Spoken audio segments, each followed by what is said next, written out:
Unaelewa? Ndio kwa maana atachua. Kalonzo hata akibaki peke yake na Ruto hawezi shinda. Kwa sababu alinyang'anya Raila kiti kama tunaona na macho.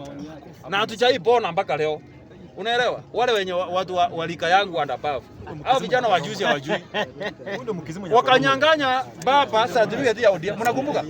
Mtu alikuwa anaitwa Maanzo. Mnajua Maanzo? Huyu senator wa Makueni. Tumeoa Jaluo. Maanzo akanyang'anya Raila certificate.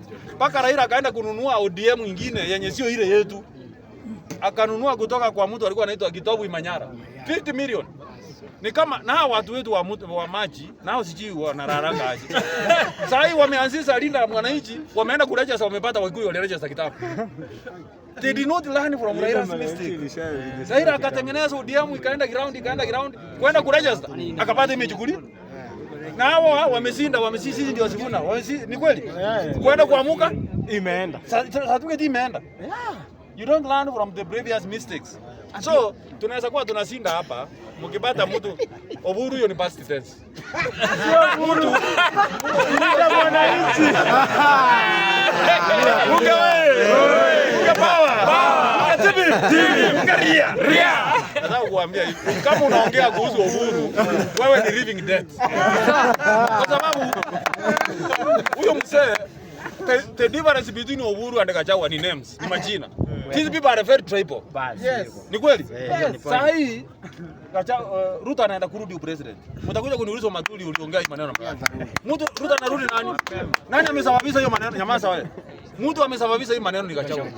Gachagua anatusi hao wengine. Unaelewa? Akiwa deputy mnakumbuka vile alienda kwa Wakamba akawaambia eti Wakamba mko hivi. 1.5. Unaelewa? Na hiyo 1.5 ni watu unamfanyia kidole hivi.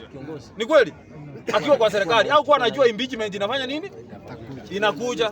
Sasa hii ameanza kuara ovyo anaongea vile anataka. So hizi kabila zenye anatarawa atakuja kusiunganisha aje. Mtu aliweza tu kuunganisha Kenya yote ni Raila peke yake. Na hiyo ilikuwa ni kipawa. Raila asiye ni pesa alikuwa anatupea. Mnakumbuka hivyo? Tukienda kutoa Raila airport, wale mwenye mnaangalianga TV huwezi kosa kuona Matuli hapo. Tunatoka hapo mzee ako juu ya gari anainua tu hiyo mkia ya ng'ombe hivi, kumbe hiyo mkia ndio iko na madawa. Tunamvuta mpaka Karen. Na mguu. Na imagine kurudi kwa nyumba sasa una hata fare. Ni kweli? Sasa niulize saa hii ni nani anaweza unganisha Wakenya vile Raila alikuwa anafanya? Ruto. Nini hiyo unaongea wewe? Kumbe hiki kijiji kuna watu wakili yao waifanye.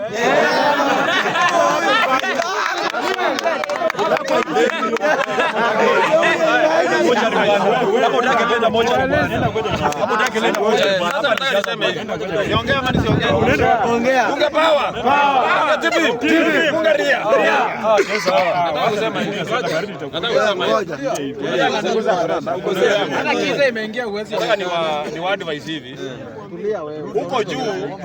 Huko juu huyu jamaa Ruto sisi hatukumweka kipawa.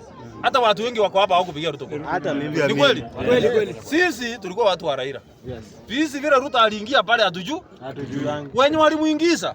Watie hiyo bidii kufanya nini? Kumtoa. Sisi wako na kura. Sisi hawasituweki kwa maneno. Mimi niko upande ya Kalonzo, niko upande ya Sifuna, niko upande ya Matiang'i.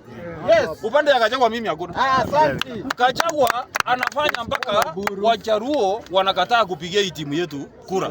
Kwa sababu gani? Matusi. Anapo anasema eti Wajaruo walikuja Nairobi na gari gani? Eti gari ile ilileta samaki walijificha nyuma. Ndio hiyo ni mbaya. Na umuli